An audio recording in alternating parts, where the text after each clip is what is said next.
Hello everyone, and welcome back to the channel. Today, we are tackling a topic that so many of you have asked about: how to read food labels when you have diabetes. It can feel like you need a science degree just to go grocery shopping, right? All those numbers, long words, and confusing claims. But don't worry, by the end of this video, you'll be a food label detective, able to spot hidden sugars and carbs like a pro. This skill is absolutely crucial for managing your blood sugar levels effectively, and I promise, it's easier than you think. Let's make grocery shopping a source of empowerment, not stress. First things first, let's talk about the most important part of the label: the nutrition facts panel. This little box is your best friend. When you're managing diabetes, your eyes should immediately go to a few key areas. Forget the flashy claims on the front of the package for a moment. Things like low fat, natural, or healthy. The real story is always on the back. The three main things we'll focus on are the serving size, total carbohydrates, and dietary fiber. Get these three right, and you're already halfway there. Let's start with the serving size. This is probably the most overlooked but most critical piece of information on the entire label. It's listed right at the top. Why is it so important? Because all the numbers below it, the calories, the carbs, the sugar, are based on that single serving. A common trap is thinking a small bag of chips or a bottle of juice is one serving. But when you look at the label, it might say 2 servings per container. This means if you eat the whole thing, you have to double every single number on that label. You'd be consuming twice the calories, twice the fat, and most importantly, twice the carbohydrates you thought you were. So, the first rule is always check the serving size and then be realistic about how many servings you are actually going to eat. Now, let's move on to the main event for diabetes management: total carbohydrates. This number is your guide. It includes everything: starch, dietary fiber, and sugars. When you're counting carbs,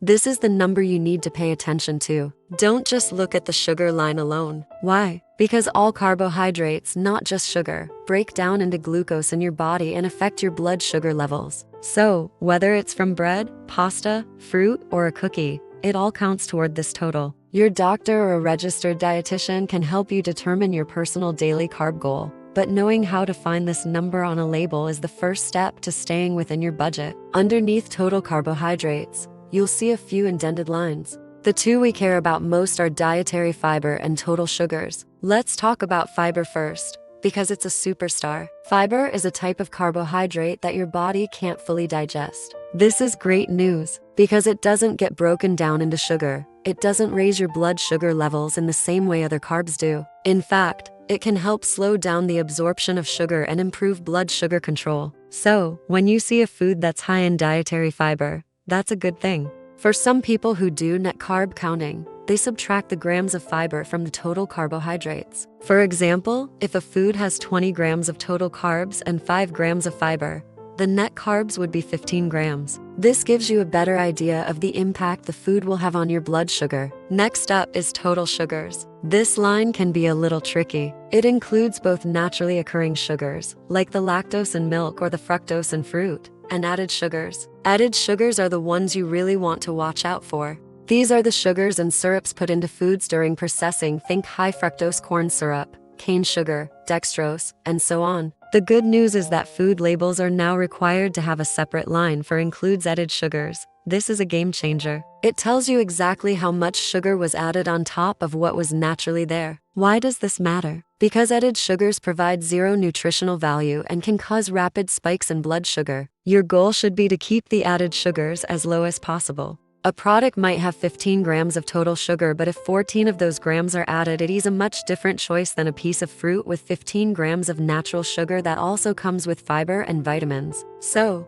you've mastered the nutrition facts panel. What about the ingredients list? This is where you become a real sugar detective. Ingredients are listed by weight, from the most to the least. If you see sugar, or one of its many aliases, listed as one of the first few ingredients, that's a major red flag. It means the product is mostly made of sugar. But sugar is sneaky. It hides under many different names. There are over 60 different names for added sugar. Be on the lookout for words like corn syrup, high fructose corn syrup, dextrose, fructose, sucrose, maltose, agave nectar, molasses, cane juice, and fruit juice concentrate. Basically, if it ends in O's or has the word syrup or nectar, it's probably a form of sugar. The longer the ingredients list and the more of these hidden sugars you see, the more processed the food is, and it's likely a good idea to put it back on the shelf. Let's put this all together with a real-world example. Imagine you're comparing the types of yogurt. Yogurt A has a flashy, low-fat label on the front. You turn it over. It has 30 grams of total carbohydrates, 0 grams of fiber, and 28 grams of total sugars, with 20 grams of those being added sugars. Now look at yogurt B. It's a plain Greek yogurt.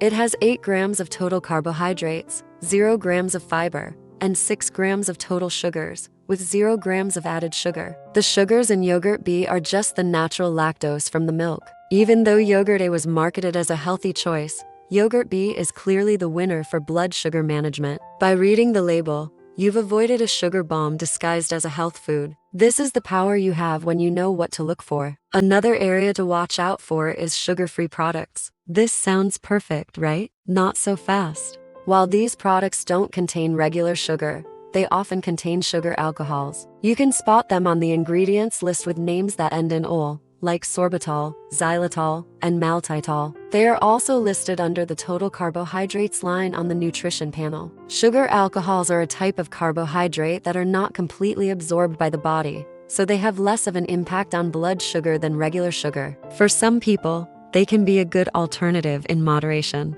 However, they still contain carbs and calories, and for some people, eating too much can cause digestive issues like bloating and gas. So, sugar-free doesn't mean carb-free or eat as much as you want. You still need to check the total carbohydrate count. Let's recap the key steps to becoming a food label expert. 1. Always start with the serving size and be honest about how many servings you're eating. 2.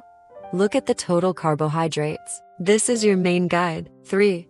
Check the dietary fiber. Higher fiber is generally better and can be subtracted from total carbs if you're counting net carbs. 4.